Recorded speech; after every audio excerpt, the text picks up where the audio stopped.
that the non-religious have as much chance as the religious of being with the 12th Imam. Question: why are people good but not religious? What do we mean? We see many times there are people who are good human beings. They take your trash out in the morning. They give you a gift when you have a baby at home. When you ask them what's your religion, they say, sorry, we're not religious. You don't believe in any religion? No. So you're not even Christian? No. Muslim? No. But you've got such good morals, why aren't you religious? There's normally 3 reasons people don't want to be religious, even when they're good human beings.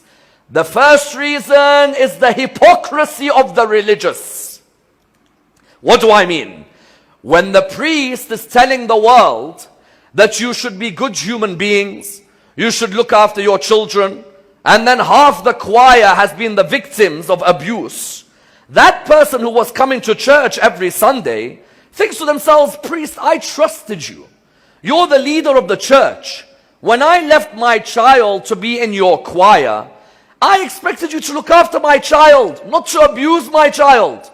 Do you know how many people in North America today and how many people in Europe hate religion because of the abuse against children in the church? Many left religion not because they were bad people, but because when you see the top of the religion is hypocritical, then you don't want religion. Why? Because the human sometimes has a false conclusion. What is it? The people represent the religion. And that sometimes is the worst conclusion. George Bernard Shaw used to say, Islam is the best religion with the worst followers. Yes? The religion, Islam, is a wonderful religion. The followers, if you were to look at them, you wouldn't want to join the religion.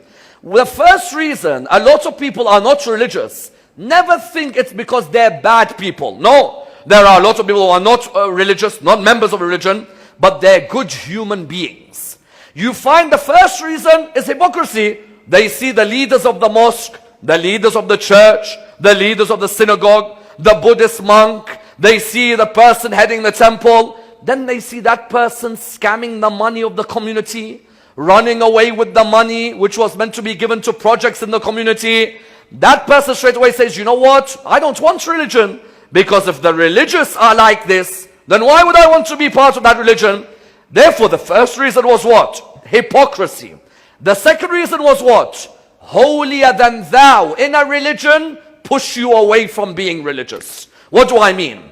A girl comes to the mosque. Her hijab is not the best hijab, yes? But at least she's come to the mosque. Alhamdulillah. She's come Shahr Ramadan to the majlis. She's come Muharram to the majlis. Yes, her hijab, maybe it can be worked on.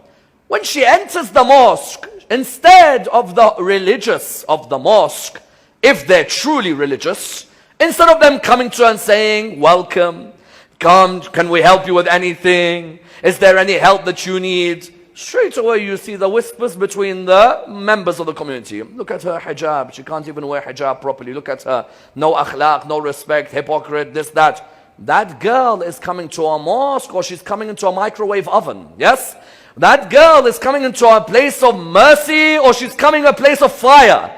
Sometimes the holier than thou in our communities, the so-called religious who have never done anything wrong. Yes?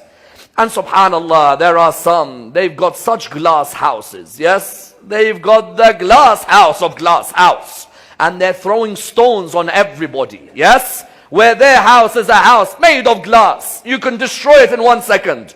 When I come to a mosque as a young man at the age of 21, you walk into a mosque, your hairstyle, maybe the latest hairstyle, your clothing, maybe the latest clothing. You walk in, you find someone supposedly religious. What is this? You are dressing like the Western people. Yes, Habibi, because I live in the West. I don't know if you realized. You live in the West and I live in the West. If you don't want to live in the West, then go home. Go home. No, but you can't. You've come to Allah's house. Yes, I know I've come to Allah's house. I would hope that you give me the benefit of the doubt that I've come to talk to my Allah. Yes? I've come to discuss with my Allah. The second reason people don't become religious is because the religious puts you off religion. Yes? When you look at the religious, they put you off. Instead of giving you the benefit of the doubt, instead of welcoming you to the house of Allah, a masjid is not your house. Yes? You don't have the freehold on a mosque. Husayniyah is not your house. You don't have the freehold of a mosque, of a Husayniyah. They're the house of Allah subhanahu wa ta'ala. Whoever comes to that congregation, Allah judges, not you. The second reason, the holier than thou. The third reason is what? The misinformation in the media about the religion. Yes? Sometimes there are people who want to join the religion of Islam. They look at the media tells them what? Islam is ISIS. ISIS is Islam. Your friend who's in Spain right now, in Italy right now, in Vegas right now, do not think they have absolutely no chance. That same person who works for the rights of humanity, that person has a phenomenal chance. All that they need is for the hidayah to come from Allah subhanahu wa ta'ala. And that's why 6th Imam says what? The sons of Fatima will oppose the Mahdi. The worshipper of the sun and the moon will come towards him. What do we mean? Son of Fatima today. Yes? Sayyid. Son of Fatima. You're a son of Fatima al-Zahra. You have nothing else to do but abuse other Maulanas?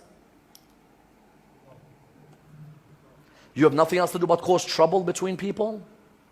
You've got nothing else to do but say who is right and who's wrong, who's going to heaven, who's going to hell? Who are you? Who? Who are you to walk around telling people who's right and who's wrong? You're a disgrace to Al Muhammad. Yes?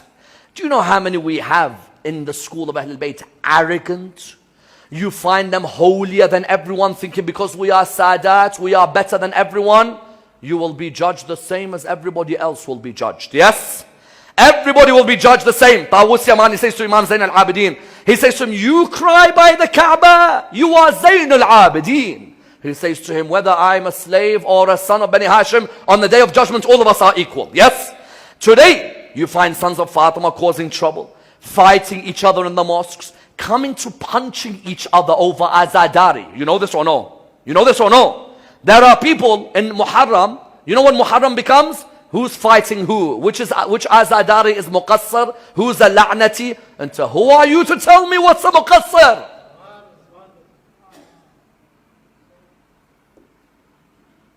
You who can't spell your name in Arabic, teach me what a Muqassar is. Disgusting. If they're with the Mahdi, I want to be with someone else. Put me somewhere else. I'm sorry. If these filth, who all they do is trouble Muharram, trouble Safar, made Imam al-Hussein look like a war zone, not a man of morals and justice. These, when 12th Imam comes, you've read the hadith, when the 12th Imam comes, his own Shia will say, this is not the Islam we want. His own. And believe you me, the ones who worship the sun and the moon, you look at their akhlaq, when you deal with them, they're better than us. When they come to our mosques, they try to wear hijab to respect us. They try and learn about our religion. They try and learn about our faith. They try and be open-minded. Therefore, what do you find? You find that when the 12th comes, that person who's now worshipping the sun and the moon, he may not believe in Allah, but his akhlaq and his vision for society, he speaks out against injustice. Let me give you a few examples. Yes, a few examples. They say that when the 12th Imam comes, what are some of the signs of what he's going to do? The first one, the 12th will come when it becomes normal for a woman to be molested in the street in daylight, in front of her father, and the best of the people at that time will say it shouldn't have been done in daytime. Do you know how many girls in Bangladesh are in sex trade now or no?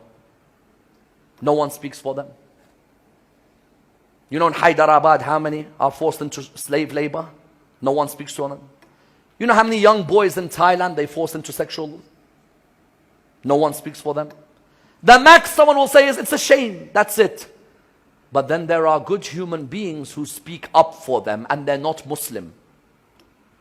In Hyderabad there is a doctor by the name of Sunitha Krishnan. She heads an organization in Hyderabad called Prajwala. She speaks out for the women, young girls in Hyderabad who are forced into sex slavery. Tell me this Dr. Sunitha Krishnan, she's not going to be with the Mahdi because she doesn't believe in Imam Ali ibn Abi Talib? That lady has done more for humanity than half of our Jama'ats. Our Husayniyas, The fight is, what time is food?